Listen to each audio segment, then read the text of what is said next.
Assalamualaikum warahmatullahi wabarakatuh. Selamat pagi, salam sejahtera untuk kita semua. Om Swastiastu, Namo Buddhaya, salam kebajikan.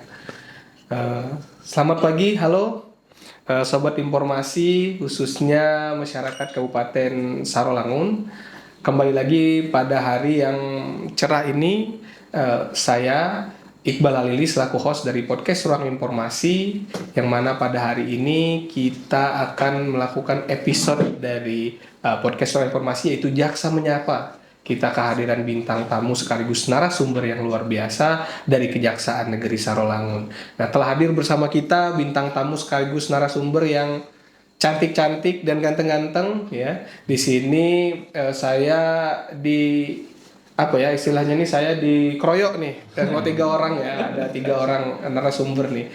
Boleh sapa-sapa dulu bapak-bapak, ibu-ibu ke para pemirsa podcast Ruang Informasi, khususnya untuk episode Jaksa Menyapa yang ada di seluruh platform media sosial. Bu, halo gitu, boleh ya. Halo podcast Ruang Informasi. Oke. Sebelum kita masuk lebih jauh, ini ada pepatah yang mengatakan tak kenal maka tak sayang, tapi sepertinya untuk Bu Hana sama Kak Maiza ini dan Ibu Aurelia ini udah sering ya kita melakukannya, tapi ya supaya lebih akrab lagi dan lebih mengalir lagi obrolan serta bincang-bincang kita pada hari ini, mungkin ada lebih baiknya kita memperkenalkan diri terlebih dahulu untuk bintang tamu dan narasumber kita pada hari ini telah hadir. Yang pertama itu dari Pak Meiza ya Pak ya. Ya, Pak Meiza ini bidang kami semuanya ini kebetulan bidang intelijen ya, Kejari Sarolangun. Kejari Sarolangun ini ya Pak Meiza. Ada Bu Hana juga ya, dan selanjutnya ada ini Ibu Aurelia Aurora ya. Ini yang baru ya untuk di Jaksa Menyapa, biasanya Bu Hana sama Mas Meiza ya, yang Pak Meiza yang mengikuti kegiatan hari ini. Nah, seperti yang kita ketahui, Kejaksaan Negeri Sarolangun itu punya podcast yang mungkin juga pada episode-episode sebelumnya itu ada program namanya Jaksa Menyapa, di mana ini merupakan salah satu sarana literasi dan edukasi masyarakat, khususnya di Kabupaten Sarolangun, umumnya untuk Provinsi Jambi dan masyarakat seluruh Indonesia yang menyaksikan ini, terkait dengan program-program ataupun kegiatan-kegiatan hukum yang terbaru yang mungkin harus disosialisasikan ataupun yang terkait dengan pemerintah Kabupaten Sarolangun itu sendiri. Nah, untuk tema ataupun topik yang akan kita bahas pada hari ini itu menarik sekali ya, Mas Meiza sama Bu Hana ya, sama Bu, ini panggilannya saya lupa nih, Bu Aurelia, Bu Aurel. Oke. Temanya ini seperti bisa kita lihat itu terkait dengan sosialisasi penanganan tindak pidana berdasarkan KUHP dan KUHAP yang baru ya, serta mekanisme dari keadilan restoratif.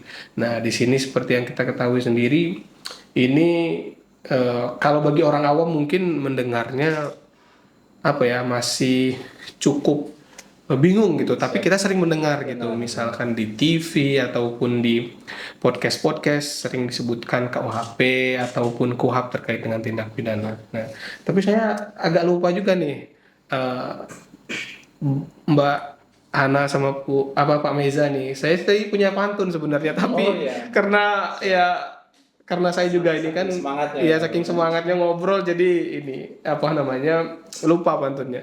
Kalau ada pantun juga boleh ditimpali gitu. Ya, saya izin dulu ya nih menyampaikan pantun nih, Pak Meiza.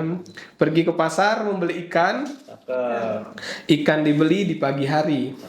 Mari kita pahami aturan agar hidup lebih tertib dan harmoni. Nah, oke, terima kasih. Jadi untuk hidup yang lebih tertib dan harmoni, tentunya kita memang harus paham dan mengikuti aturan yang ada. Nah, kembali lagi terkait dengan topik atau tema yang akan kita bahas pada hari ini, tadi juga sudah dijelaskan sedikit gitu. Misalkan kita sering mendengar terkait dengan KUHAP dan KUHP, tapi kita itu sering menyamakan biasanya gitu.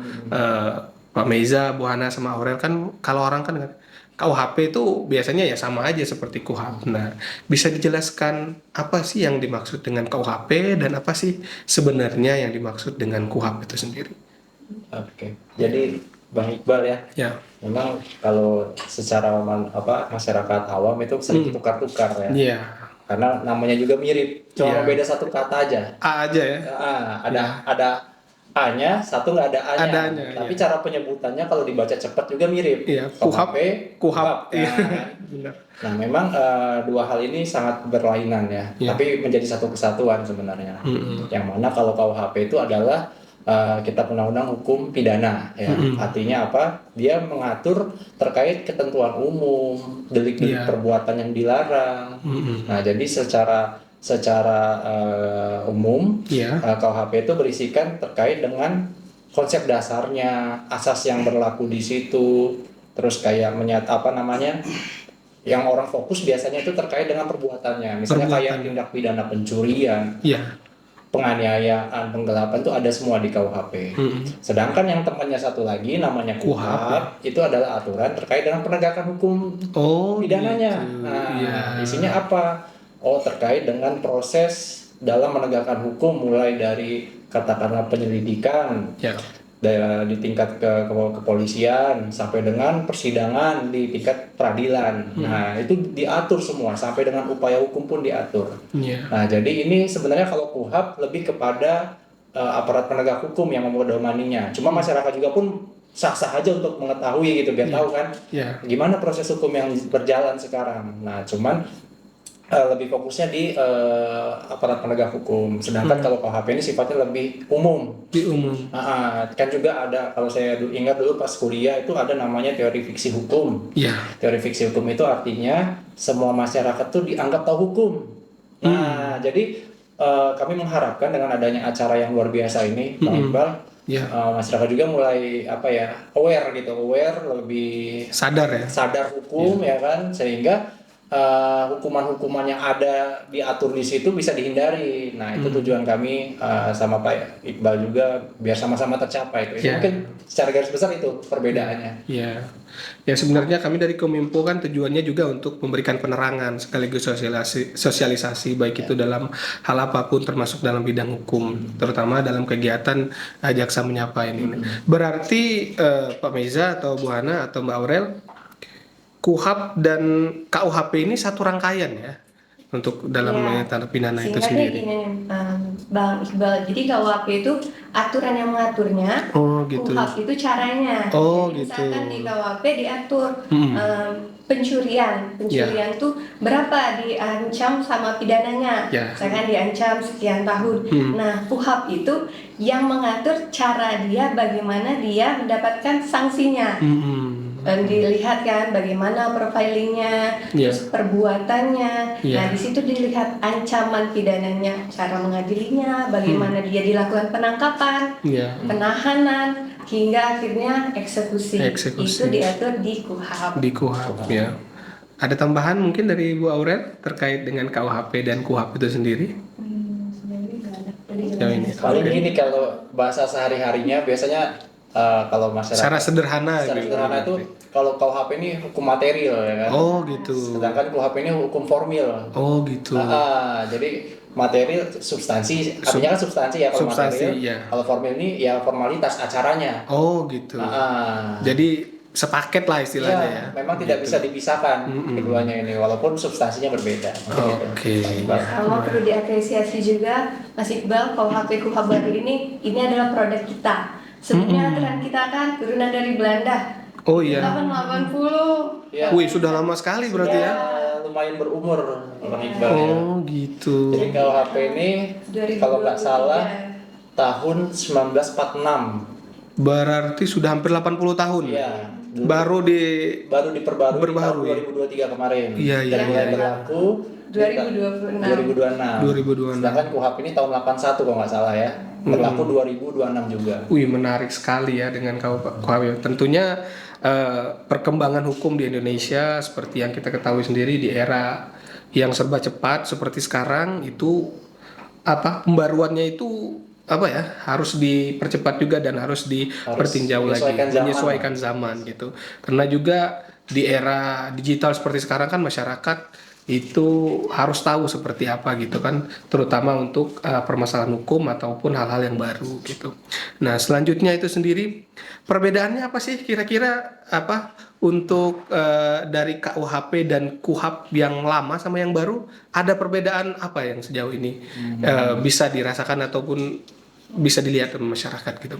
Oke, kalau perbedaan tentunya sangat banyak sekali Banyak ya, sekali. Bang Iqbal ya. Cuman yang mungkin menjadi sorotan publik ya, sorotan publik terkait dengan paradigmanya sebenarnya. Oh, sudut Terkait dengan pandangnya sudut ya. pandangnya. Iya. Kalau KUHP lama itu murni yang dituju itu untuk keadilan retributif namanya. Retributif itu adalah keadilan pembalasan. Iya. Jadi kalau saya dulu belajar hukum pidana ya di kuliah, dibilang pidana itu adalah dukan nestapa namanya. Dukan stafa. Dukan nestapa. Jadi Iya. gimana caranya biar orang itu menimbulkan efek jerah dengan melalui dukan nestapa itu, ya orang dipenjara, orang dihukum denda, nah itu menimbulkan efek jerah. Efek jerah. Cuman ke paradigmanya di tahun 2023 itu berubah karena perkembangan zaman menginginkan adanya keadilan yang lebih substantif, keadilan substantif, keadilan korektif, sama keadilan restoratif dan rehabilitatif. Jadi nilai keadilan sekarang itu sudah bergeser. Yang dulu katakanlah mencuri kalau kamu harus dihukum sekian tahun penjara, sekarang kalau memang bisa dikembalikan, korbannya merasa terpulihkan, masyarakat mendukung, kenapa enggak? Nah, itu dibuka jalan yang seluas-luasnya untuk dapat tercapai keadilan yang substantif itu. Substantif itu ya. Nah, Terkait dengan hal itu, apakah dalam kegiatan ataupun KUHP dan KUHP yang baru ini itu pelaku saja atau menyasar kepada saksi dan juga korban misalkan?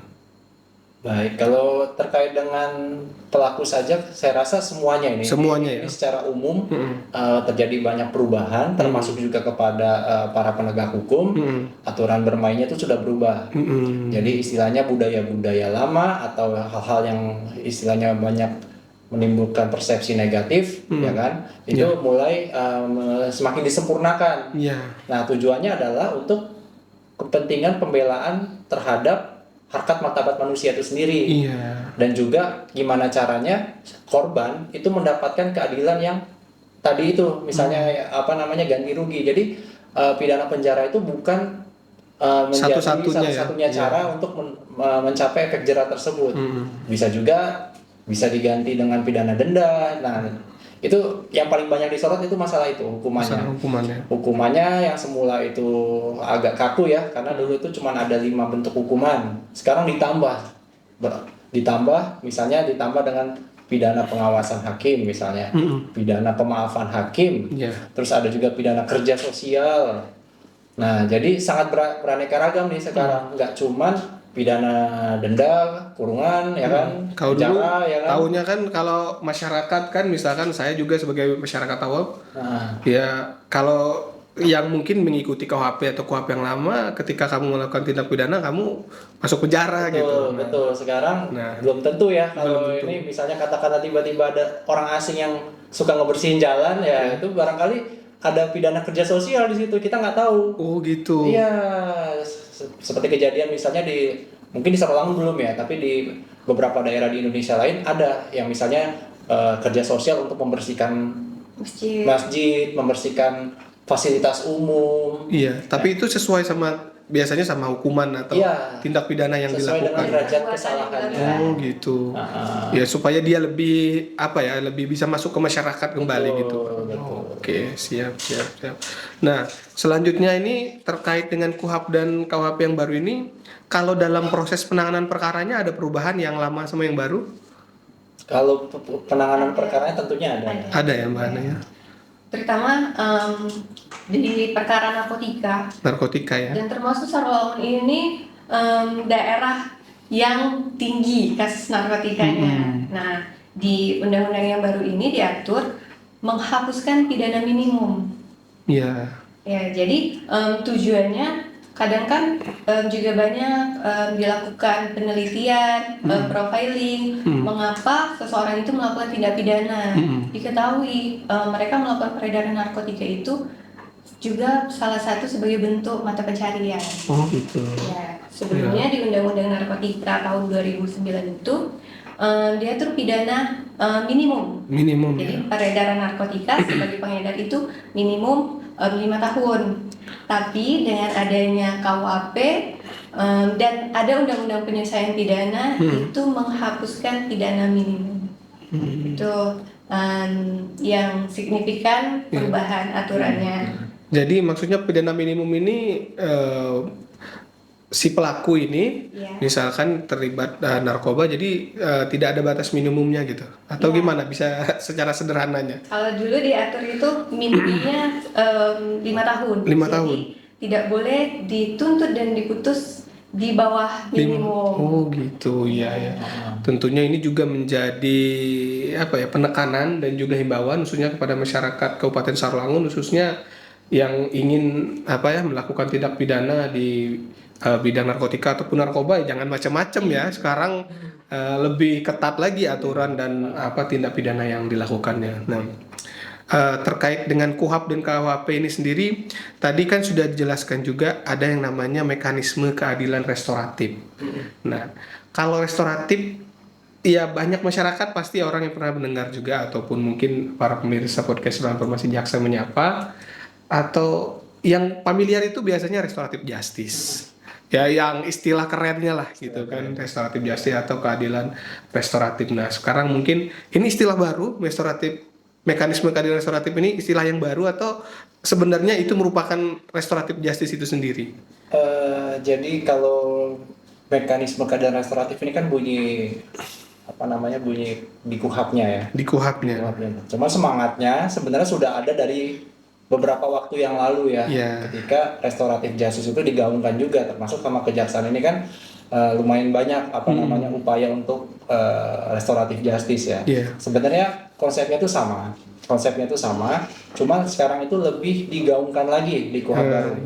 Jadi restoratif justice yang semula itu adalah aturan internal masing-masing aparat penegak hukum, sekarang diseragamkan. Gitu. Ya, jadi lebih jelas aturannya, dasar hukumnya lebih ada, tapi tujuannya itu sama. Tujuannya ya sama. Kan? Keadilan restoratif itu keadilannya seperti apa kan? Kadang-kadang masyarakat ini masih bingung nih. Keadilan restoratif itu adalah keadilan untuk mengembalikan ke keadaan semula sebelum perbuatan itu terjadi. Contoh, saya kehilangan handphone senilai 3 juta rupiah misalnya. Nah, keadaan restoratif itu gimana? Saya dapat 3 juta. Jadi seakan-akan itu mengembalikan. Padahal sebenarnya perbuatannya sudah terjadi. Tapi ini adalah salah satu bentuk tujuan keadilan itu sendiri. Jadi ketika korban itu istilahnya tergantikan nilai kerugian yang dia alami, paling enggak sudah semakin dekat dengan keadilan. Itu tujuannya, mungkin seperti itu. Ada tambahan mungkin dari Mbak Hana terkait dengan mekanisme keadilan restoratif ini, apakah ada perbedaan sama restoratif justice tadi? Sama aja, tapi juga harus ditentukan apakah korban juga bersedia, masyarakat, tokoh masyarakat juga bersedia. Misalkan tersangka juga mau melakukan keadilan restoratif, korban menolak, atau korban menolak tapi tokoh masyarakat di situ menolak, karena kan misalkan dicurigai ataukah dia ini pelaku ini sudah sering melakukan tindak pidana. Nah, jadi karena adanya keadilan restoratif ini kan pemulihan hak ya. Ya, sementara juga banyak juga paradigma masyarakat ini dia melakukan kesalahan tapi tidak dihukum. Ya itu sih, kalau menurut masyarakat mungkin beberapa kan. Nanti kan juga bagaimana keamanan ketertiban di masyarakat, nanti bisa menimbulkan dari aparat penegak hukum ini salah, kenapa ada pembiaran. Itu. Mbak Aurel, ada penambahan terkait dengan restoratif justice atau mekanisme keadilan restoratif? Mungkin keadilan restoratif justice yang sekarang tuh juga lebih menekankan kayak keganti ruginya gitu loh. Maksudnya tidak ada minimum berapa hal yang harus diganti rugiin gitu loh. Iya, jadi misalkan seperti yang dicontohkan tadi, saya kehilangan handphone gitu kan. Nah, tapi sejauh pandangan masyarakat kan itu menganggap itu sebuah pembiaran gitu misalkan. Tapi sebenarnya itu merupakan suatu mekanisme mungkin untuk pengembalian hak tadi. Kalau untuk proses hukumnya sendiri itu tetap berjalan ya, Jadi gini,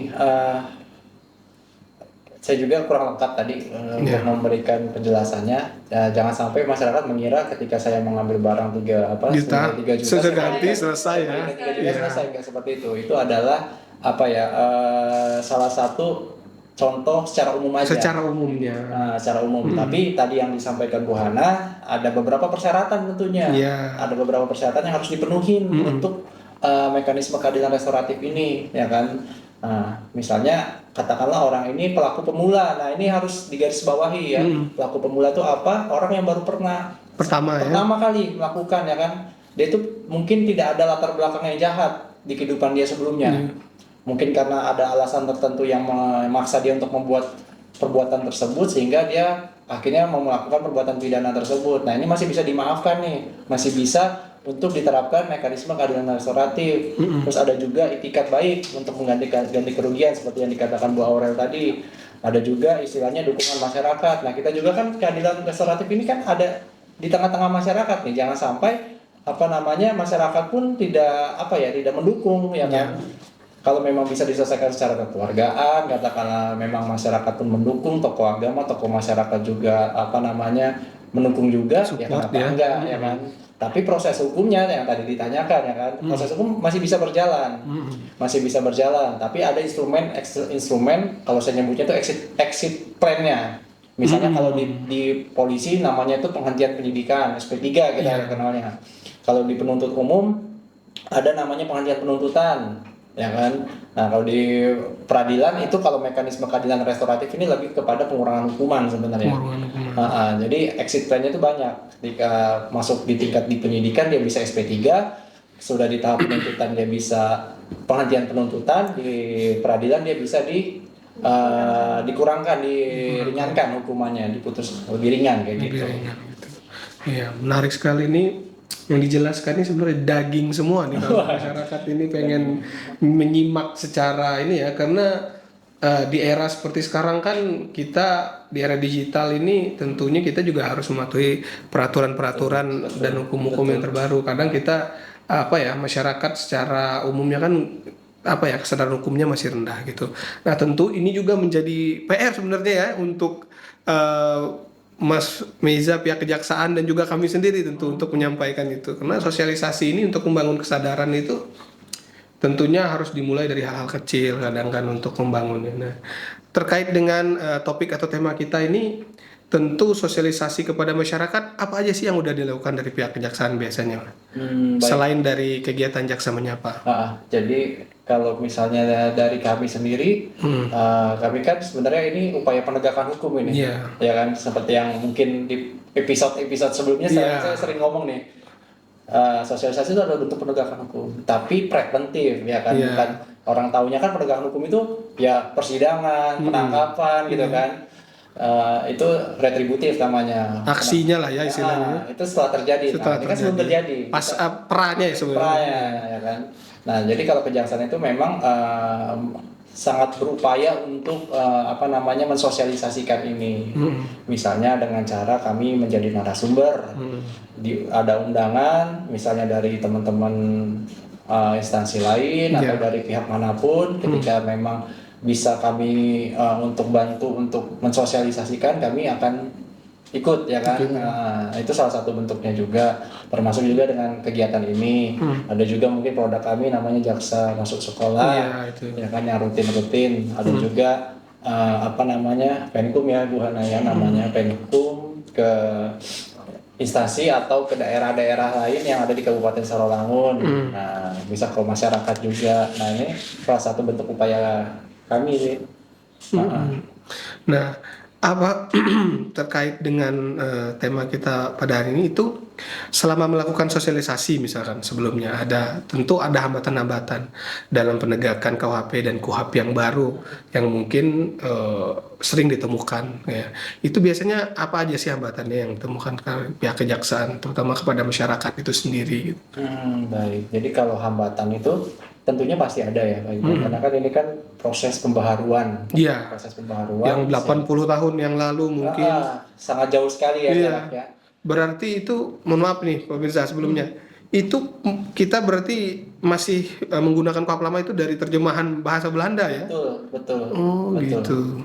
Karena KUHP lama ini namanya ada nama Belandanya, Oh gitu. WVS ya kan, Wetboek van Strafrecht ya namanya. Nah itu semua jaksa hafal ya? enggak juga. Enggak juga. Itu kalau mahasiswa hukum kayaknya tahu ya, Tahu lah ya. WVS namanya. Iya. Jadi memang jaraknya terlalu jauh sehingga ketika ada aturan baru dan ini diterapkan secara serentak. Nah, ini juga jadi tantangan juga Pak Iqbal. Tadi kan berbicara tentang hambatan karena ini KUHP sama hukum acaranya itu Ya. diterapkan dalam waktu yang bersamaan sehingga banyak penyesuaian yang harus dilakukan. Ya. Sementara kita berlomba-lomba dengan waktu, ya kan? Tentunya ada beberapa missing link ya. Missing link itu dalam artian peralihannya yang menjadi tantangan besar itu. Peralihannya, misalnya, untungnya mungkin dari Kejaksaan Agung juga sudah cepat ya dalam penanganannya juga. Untungnya sudah bisa diantisipasi. Misalnya kayak ada perbuatan yang terjadi di tahun 2025 kemarin nih, misalnya. Akhir-akhir bulan, akhir-akhir tahun ya kan. Tek 1 Januari, 2 Januari berlakulah undang-undang ini. KUHP yang baru ya. Kita pakai aturan yang mana nih? Iya. Gitu kan. Ternyata sudah diatur oleh sudah ada pedoman teknis kami sehingga kami tetap berusaha semaksimal mungkin agar tidak terjadi kekosongan hukum di situ. Nah, mungkin itu hambatannya itu di situ. Jadi kesiapan aparat penegak hukum nih untuk bisa melakukan atau menerapkan KUHP dan KUHP ini secara serentak. Serentak ya. Ada tambahan mungkin dari Bu Hana? Iya, karena di masa transisi aturan lama, aturan baru kan nggak bisa kita langsung pakai aturan yang baru. Jadi memang ada proses ya. Ada proses pelan-pelan di situ. Nah, hambatannya di sini karena di aturan yang terbaru ini mengutamakan keadilan. Ya. Sementara adil yang itu tuh kadang keluar dari tersangka tuh adil yang seperti apa? Keadilan korban kita juga harus memenuhi keadilan baik dari korban dan tersangka. Tapi keadilannya seperti apa? Misalkan korban ada terjadi pembunuhan keluarganya. Gak mungkin kan si tersangka juga dihukum dengan membunuh. Tidak adil bagi keluarga tersangka. Nah, kita membentuk bagaimana keadilan itu dirasakan baik dari tersangka dan korban itu salah satu tantangan yang besar. Nah, untuk menyampaikan ke korban itu dengan pendekatan yang baru yang dengan mekanisme keadilan restoratif itu ya. Mungkin sering terjadi ya di tengah-tengah masyarakat ketika ada suatu terjadi perbuatan pidana, mungkin dari pihak korban itu mayoritas ya. Ini nggak cuma masyarakat, nggak cuma di Sarolangun ya, tapi saya bicara nasional ya. Seluruh Indonesia ya. Pasti rata-rata ketika diwawancarai atau dimintai pendapatnya, tolong hukum seberat-beratnya. Sedangkan hukum kita arahnya sekarang ke restoratif. Nah, ini menjadi tantangan juga kan, menjadi hambatan juga untuk bisa menyampaikan kepada pihak korban pihak korban bahwa bukan kami yang menilai seperti itu, tapi memang sesuai perkembangan zaman ini aturannya ada yang mengakomodir. Bukan berarti harus lebih ringan, enggak, tapi mengakomodir, memberikan kesempatan kepada tersangka untuk dapat lebih merasakan keadilan restoratif itu. Itu tantangannya sih Pak. Jadi ini ya tentu ya PR bagi kita semua sebenarnya ini nih ya untuk sama-sama mempelajari dan mengikuti perkembangan terkait dengan KUHP dan KUHP yang baru. Kalau program-program terbarunya yang atau pasal-pasal mungkin terkait dengan KUHP atau KUHP yang baru yang mungkin berbeda dengan yang lama itu ada beberapa yang bisa dijelaskan nggak? Ada pencurian ya. Untuk kan jadi pencurian ada pencurian ringan sama pencurian biasa. Pencurian ringan nanti beda lagi diatur di KUHP-nya cara mengadilinya. Yang kalau masih batal tipiring. Apa itu? Saya juga masih belum paham. Jadi cara mengadil tipiring itu kayak tilang. Oh, tilang. Ya, cepat. Tilang cepat gitu ya? Iya, cepat. Nah, kalau tindak pidana miring ya? Tindak pidana ringan. Ringan? Oh iya, saya kira miring, mohon maaf. Iya, jadi kalau di KUHP yang baru itu sekarang mengatur minimum batas minimum pencurian itu 500.000 yang sebelumnya 2.500.000. Oh gitu, jadi itu masuk pidana pencurian biasa. Ya. Nah mungkin yang khususnya di Kabupaten Sarolangun kan itu banyak sawit yang mungkin sebelumnya mungkin minimalnya 2 juta itu baru bisa ditindak. Sekarang dengan KUHP yang baru, hati-hati ninja sawit ya. Jadi sebenarnya semakin ada di satu sisi semakin baik gitu kan. Tapi mungkin ya itu tadi untuk pendekatan atau sosialisasi ke masyarakatnya yang perlu lebih lebih tekankan lagi supaya masyarakat tahu tentang keadilan restoratif ini sendiri. Tadi ada penekanan kalau dia pertama mungkin masih ada keadilan restoratif. Dia sudah sering melakukan pencurian. Pertama di bagian perkebunan lah, kita bilang ninja sawit gitu.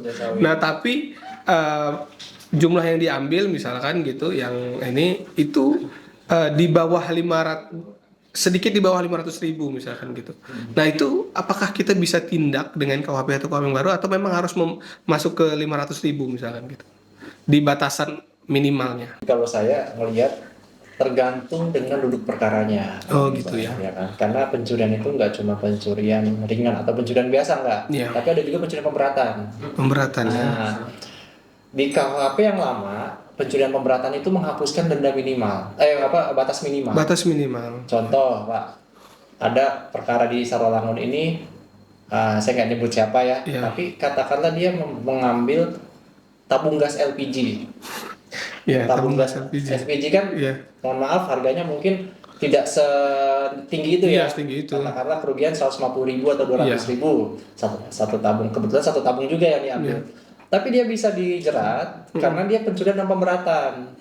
Kenapa pencurian dan pemberatan? Nah, pencurian pemberatan ini ada banyak klasifikasinya. Misalnya dilakukan di waktu malam, dilakukan 2 orang atau lebih, terus dilakukan pada saat bencana musibah. Nah, dilakukan kepada hewan ternak, sama dilakukan dengan cara merusak. Untuk sampai ke tempatnya itu merusak, memanjat, ya kan? Nah ini kalau memang istilahnya dia termasuk dalam kategori pencurian dan pemberatan, berdasarkan aturan yang lama itu bisa tetap dijerat. Jadi istilahnya apa yang kita khawatirkan ya kan itu bisa diakomodir. Bisa diakomodir ya. Jadi itu.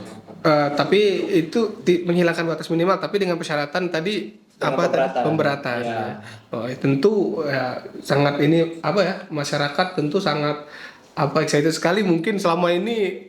Iya harus ada batasan tertentu aturan nilai-nilai. Mbak Aurel mungkin terkait dengan perbedaan dari KUHP yang lama dan baru tadi ada terkait apa tadi Mas Meza?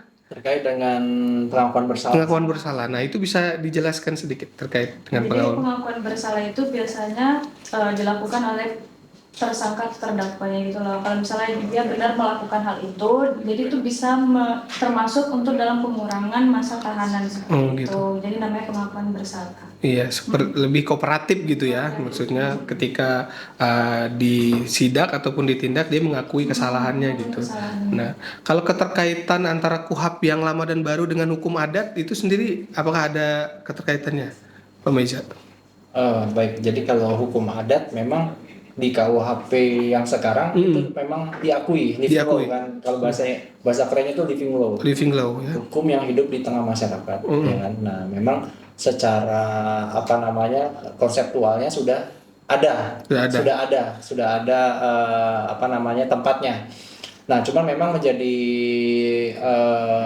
tantangan juga Pak Iqbal dalam penegakannya karena kan hukum adat ini hukum yang sangat beraneka macam ragam ya. Iya, berbeda. Sangat luas sekali. Ya kan? Dan memang satu masyarakat dengan masyarakat lainnya walaupun berdekatan itu bisa berbeda. Nah, ini perlu ada kajian tertentu untuk membuat standar sebenarnya. Nah, jadi mungkin ada di beberapa wilayah di Indonesia itu yang sudah mulai menerapkan hukum adat. Mungkin karena sudah bisa untuk diterapkan. Nah, di Sarolangun ini masih untuk dicoba untuk penerapan hukum adatnya seperti apa. Nah, karena memang kan hukum adat ini kan hukum yang benar-benar mengikat masyarakat ya, masyarakat. Sebisa mungkin karena ini tidak tercatat ya, dan tidak dijadikan bagian dari KUHP nih. Tidak tertulis Sarolangun nggak ada kan. Nah, kita harus benar-benar ada kajian yang kuat ya. Ya kan. Nah, bisa melalui lembaga adat misalnya, lembaga adat yang menyampaikan ini loh Pak hukum adat yang berlaku. Nah, itu bisa kita terapkan nanti ke depannya. Nah, karena di KUHP sudah memberikan kesempatan itu. Iya. Nah, itu tuh mungkin.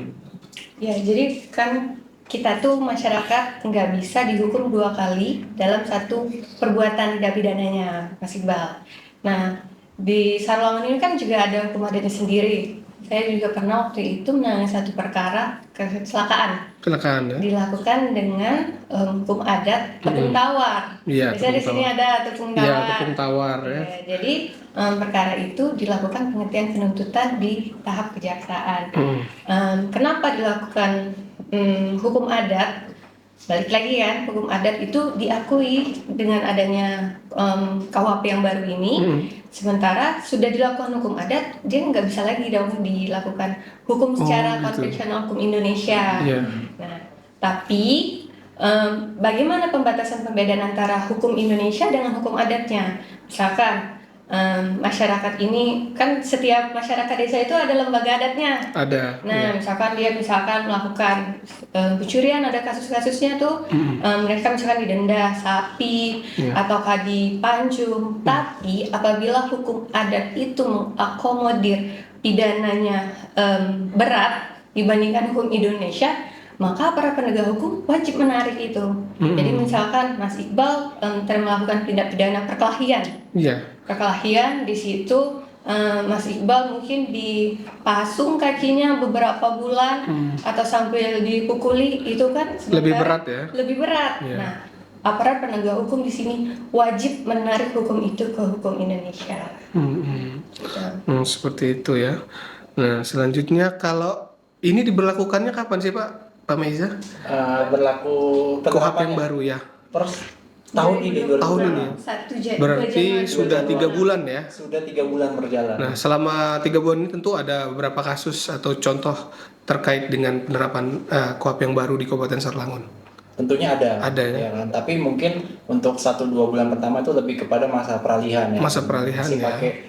Nah, jadi menarik di sini ada juga terkait dengan masa peralihan atau transisi ini kita menerapkan asas namanya tuh asas lex favoreo. Ini bahasa lagi nih. Lagi nih ya.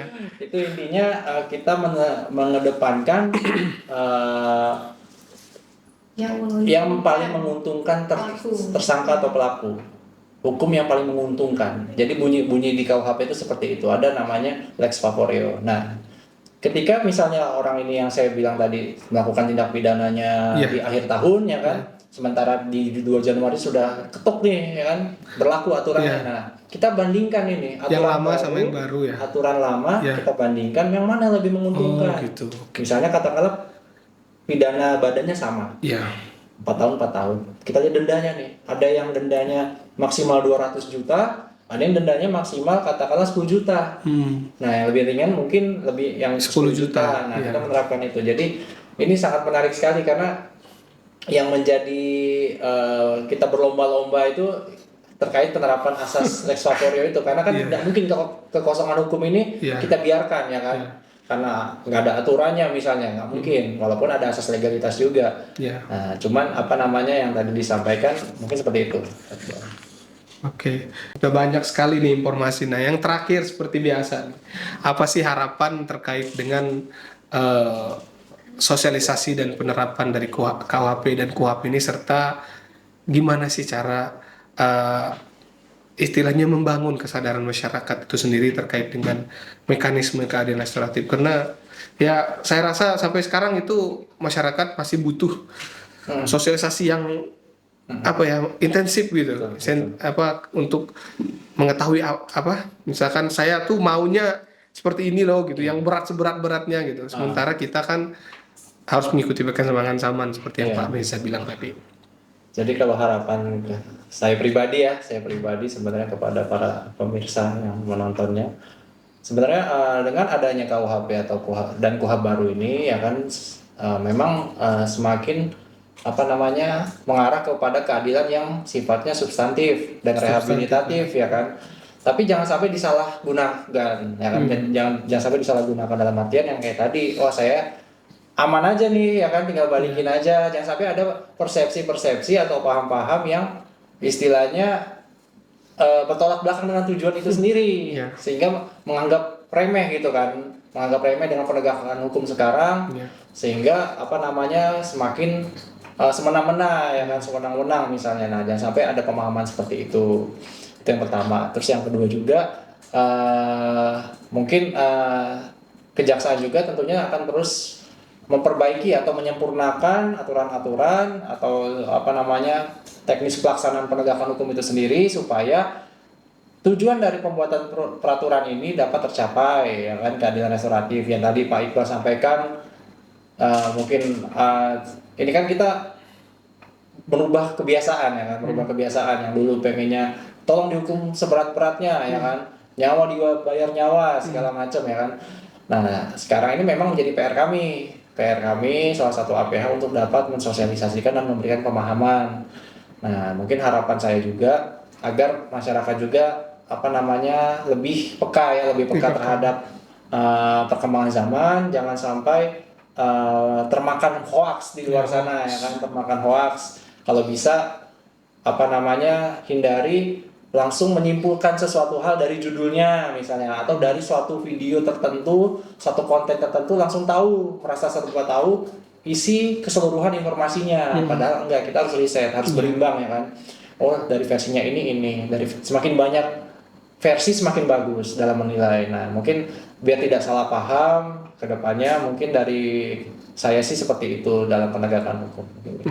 Mbak Hana, harapannya? Harapannya hukum di masyarakat itu dapat berjalan dengan baik dan humanis. Jadi hukum itu tidak hanya mengatur tapi juga melindungi. Jadi kenapa ada hukum? Mengatur agar masyarakat ini hidupnya lebih tertib. Dan jangan khawatir, kita pun masih menerapkan asas praduga tidak bersalah. Jangan menimbulkan kegaduhan apabila baru dilakukan proses hukum, misalkan dilakukan tersangka, tetapi sudah membuat tadi yang disampaikan framing yang mengarah ke hal-hal yang membuat masyarakat tidak percaya sendiri terhadap penegakan hukum. Padahal itu semuanya sudah diatur melalui hukum untuk melindungi tersangka, korban, dan semua masyarakat. Jadi harapannya hukum itu dapat berjalan dengan sebaik-baiknya untuk melindungi masyarakat untuk lebih baik ke depannya. Ya. Mbak Aurel? Cukup. Oke. Nah, itu ya pemirsa. Sebut semua soalnya. Sebut semua cukup. Oke, terima kasih kepada bintang tamu narasumber kita yang luar biasa tadi, ya, daging ya sebenarnya. Jadi penegakan hukum di Indonesia ini tentunya seiring dengan perkembangan zaman tentu ada hal yang baru yang harus kita ikuti dan harus kita pahami juga, terutama dalam membangun kesadaran kita sendiri. Nah, untuk di Kabupaten Sarolangun sendiri itu ada Instagram Kejaksaan Negeri Sarolangun bagi teman-teman yang ingin lebih pengen tahu tentang kegiatan dan juga mungkin tentang info-info terkait hukum yang baru, itu ada di Instagram, media sosial. Ada media sosial yang lain selain Instagram? Ada channel YouTube ya. Channel YouTube. Ada X juga ya. X Twitter juga. dulu ya. Ya, biasanya kalau yang anak-anak milenial itu mungkin lebih aktifnya Twitter atau Gen Z itu kan. Iya. Bisa. TikTok ya barangkali. Kalau sekarang TikTok, biasanya di TikTok. Ada TikToknya Kejaksaan, Pak? TikTok ada. Ada ya. Nah, jadi bagi yang ingin lebih tahu mungkin juga mungkin ada mungkin dari kami juga sedikit saran mungkin nanti untuk Instagramnya itu kalau bisa Pak lebih ditampilkan infografis gitu. Jadi infografis. Jadi kayak misalkan terkait dengan KUHP atau KUHP baru nanti dijelaskan dengan gambar-gambar. Ada sarana edukasi. Nah, gitu. Bukan kegiatan tok ya. Kegiatan tok. Nah, kalau kami di sini biasanya ada namanya statistik sektoral. Nah, dia tuh biasanya terkait dengan program-program yang baru, nanti dijelaskan sejarahnya dan perbedaan ataupun pembaruannya gitu antara yang lama dengan yang baru. Baik, terima kasih kepada para pemirsa penonton setia podcast Ruang Informasi dalam episode Jaksa Menyapa. Mungkin cukup sekian untuk episode kita pada siang hari ini. Tapi sebelum kita mengakhiri kegiatan kita pada siang hari ini, saya punya pantun lagi. Tadi saya buka dan sekarang pantun penutupnya. Betul. Nah, Pak Meiza ada pantun? Berjalan aja. Kalau ada saya sampaikan, kalau nggak ada ya mohon maaf. Oke, siap. Jalan-jalan ke kota lama, jangan lupa membeli kain. Hukum ditegakkan demi bersama, keadilan hadir untuk semua lapisan. Nah, nggak nyambung emang ini. Kita ambil ChatGPT kan biasanya agak kurang nyambung ini. Baik. Jadi kesimpulannya hukum itu tidak hanya soal menghukum tapi juga memberikan ruang keadilan yang lebih manusiawi seperti yang disampaikan Mbak Hana dan lebih humanis serta lebih memberikan keadilan restoratif untuk di masa yang akan mendatang. Terima kasih. Cukup sekian. Saya mulai dengan saya akhiri dengan billahi taufiq wal hidayah. Assalamualaikum warahmatullahi wabarakatuh. Waalaikumsalam. Okay.